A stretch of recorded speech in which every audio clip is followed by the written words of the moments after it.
And God himself shall wipe away all tears. And God himself shall wipe away all tears. Hello, I'm Willie from the Ozarks, and I'm so glad that you joined me today in studying A Course in Miracles workbook for students. We're reading from the original edition on October 30th of 2022, lesson 301. And God himself shall wipe away all tears. Father, unless I judge, I cannot weep. What a beautiful statement. Let that soak in. Father, unless I judge, I cannot weep. Nor can I suffer pain or feel I am abandoned and unneeded in the world.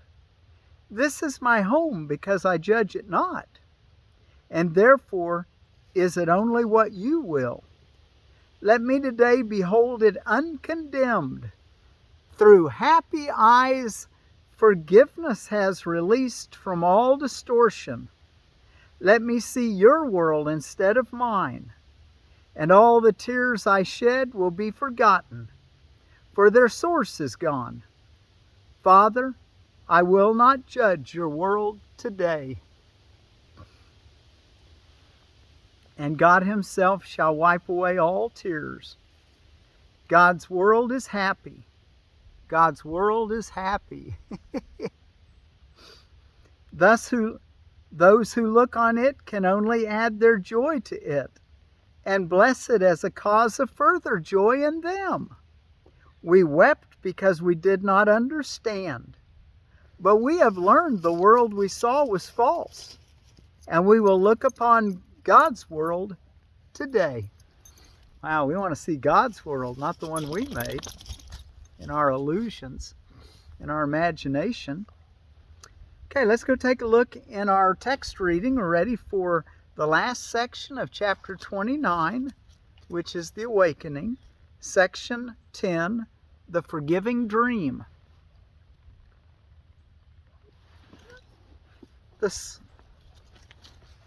And I probably should put my glasses on just so that it's a little partially shady here. The slave of idols is a willing slave. For willing he must be to let himself bow down and worship to what has no life and seek for power in the powerless. What happened to the Holy Son of God that this could be his wish? To let himself fall lower than the stones upon the ground, and look to idols that they raise him up. Hear then your story in the dream you made, and ask yourself if it be not the truth that you believe that it is not a dream.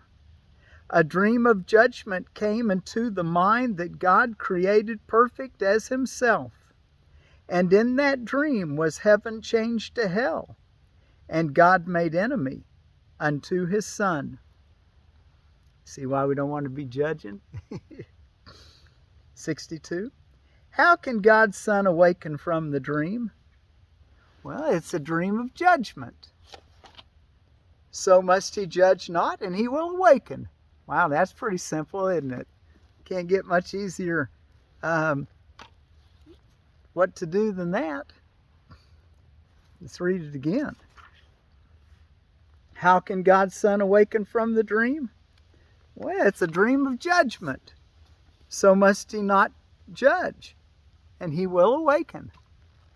For the dream will seem to last while he is part of it.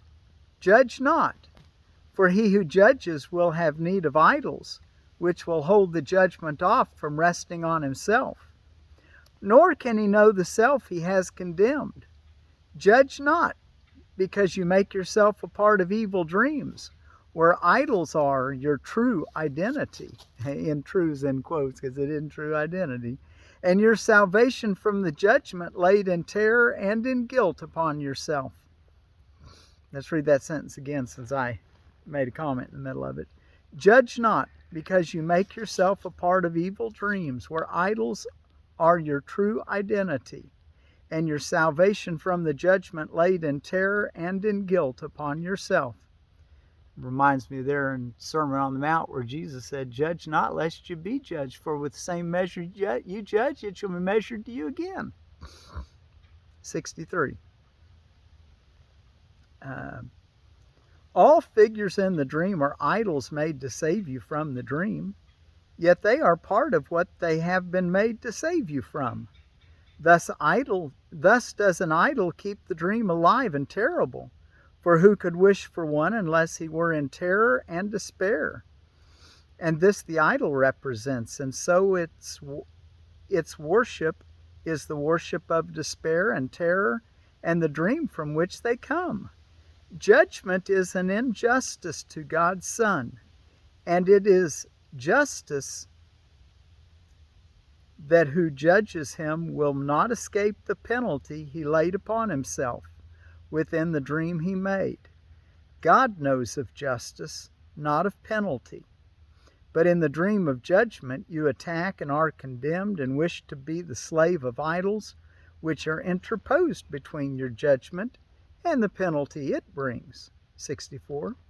There can be no salvation in the dream as you are dreaming it, for idols must be part of it to save you from what you believe you have accomplished and have done to make you sinful and put out the light within you.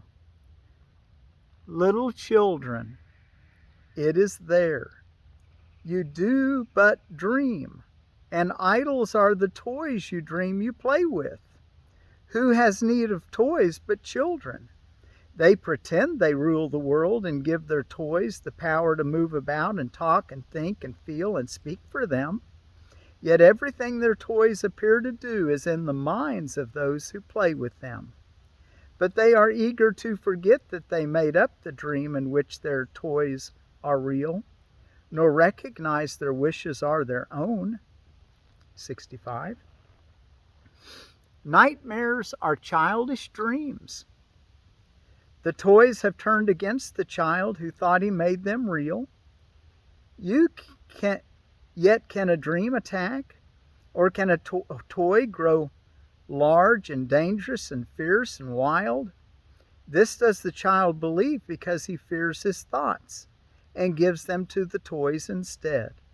And their reality becomes his own because they seem to save him from his thoughts. Yet do they keep his thoughts alive and real, but seen outside himself, where they can turn against him for his treachery to them. He thinks he needs them that he may escape his thoughts, because he thinks the thoughts are real. And so he makes of anything a toy to make his world remain outside himself, and play that he is but a part of it. 66. There is a time when childhood should be past and gone forever. Seek not to retain the toys of children. Put them all away, for you have need of them no more. The dream of judgment is a children's game in which the child becomes the father, powerful, but with the little wisdom of a child. What hurts him is destroyed. What helps him blessed. Except he judges this as does a child, who does not know what hurts and what will heal. And bad things seem to happen, and he is afraid of all the chaos in a world he thinks is governed by the laws he made. Yet is the real world unaffected by the world he thinks is real, nor have its laws been changed because he did not understand. 67. The real world still is but a dream, except the figures have been changed. They are not seen as idols which betray. It is a dream in which no one is used to substitute for something else, nor interposed between the thoughts the mind conceives and what it sees. No one is used for something he is not, for childish things have all been put away, and what was once a dream of judgment now is changed into a dream where all is joy, because that is the purpose which it has. Only forgiving dreams can enter here, for time is almost over, and the form which enter in the dream are now perceived as brothers, not in judgment, but in love. Forgiving dreams, 68. Forgiving dreams have little need to last. They are not made to separate the mind from what it thinks. They do not seek to prove the dream as being dreamed by someone else. And in these dreams, a melody is heard which everyone remembers, though he has not heard it since before all time began. What a beautiful thought. And in these dreams, a melody is heard which everyone remembers, though he has not heard it since before all time began. Forgiveness, once complete, brings timelessness. So close, the song of heaven can be heard, not with ears, but with the holiness which never left the altar, which abides forever deep within the Son of God. And when he hears this song again, he knows he never heard it not. And when he hears this song again inside, he knows he never heard it not. And where is time when dreams of judgment have been put away? Whenever you feel fear, 69, whenever you feel fear in any form, and you are fearful if you do not feel a deep content, a certainty of help, a calm assurance heaven goes with you, be sure you made an idol and believe it will betray you. For beneath your hope that it will save you lie the guilt and pain and self-betrayal and uncertainty, so deep and bitter that the dream cannot conceal completely all your sense of doom. Your self-betrayal must result in fear, for fear is judgment, leading surely to the frantic search for idols and for death. And the last paragraph, 70. Forgiving dreams remind you that you live in safety and have not attacked yourself. So do your childish terrors melt away, and dreams become a sign that you have made a new beginning, not another try to worship idols and to keep attack. Forgiving dreams are kind to everyone who figures in the dream. Forgiving dreams are kind to everyone who figures in the dream. There's how you make sure you're doing, you're seeing the world through the eyes of Christ, through the forgiven dream. Forgiving dreams are kind to everyone who figures in the dream. And so they bring the dreamer full release from dreams of fear. He does not fear his judgment, for he has judged no one, nor has sought to be released through judgment from what judgment must impose. And all the while he has remembered what he forgot when judgment seemed to be the way to save him from his penalty. Just a whole new way of seeing the world, isn't it? Through the eyes of Christ. We're getting better and better at it, aren't we? What is the second coming? Before we read that, let me tell you about this little pumpkin man I made. I got something. You know what?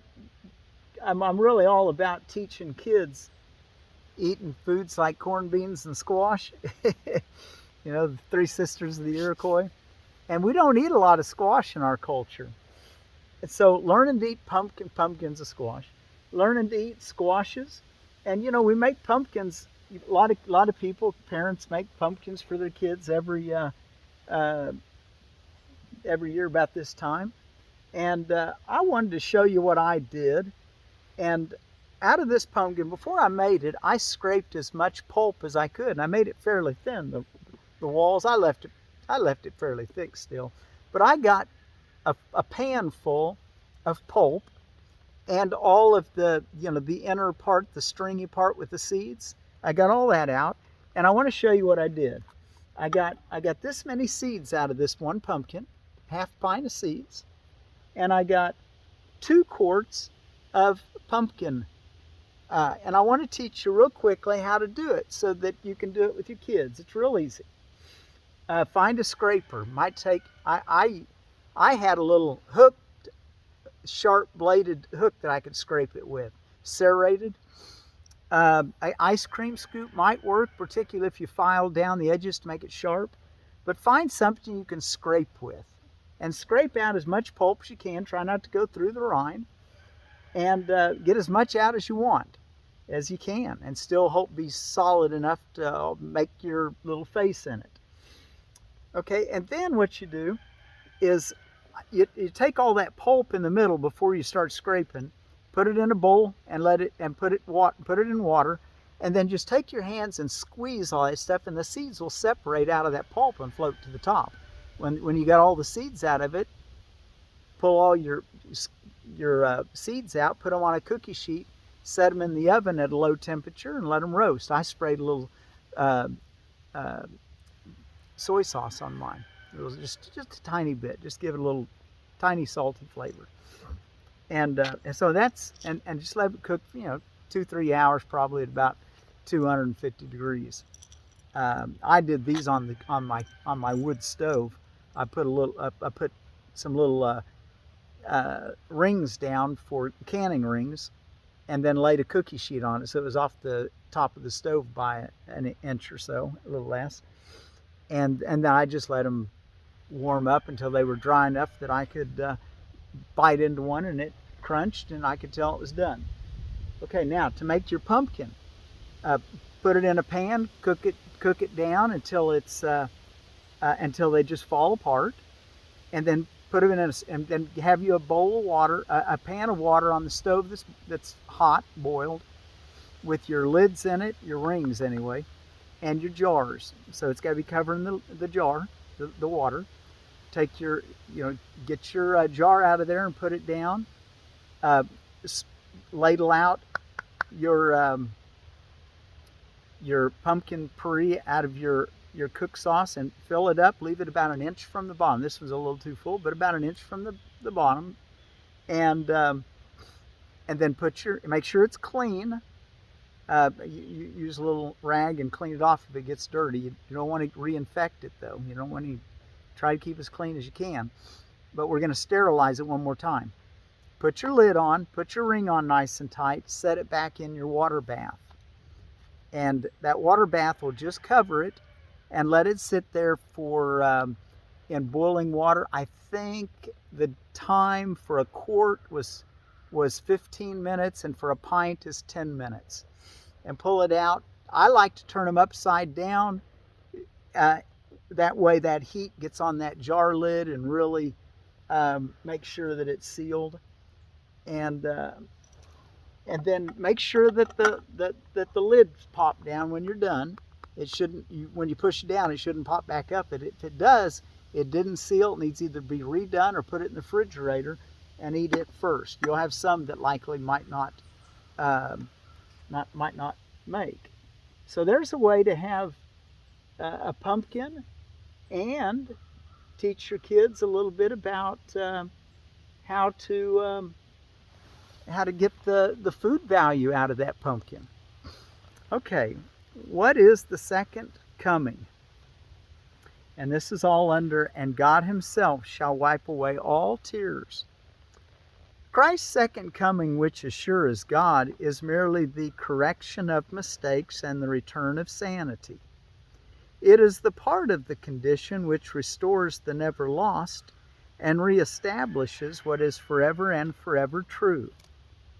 It is the invitation to God's word to take illusion's place, the willingness to let forgiveness rest upon all things, without exception and without reserve. Can you do that?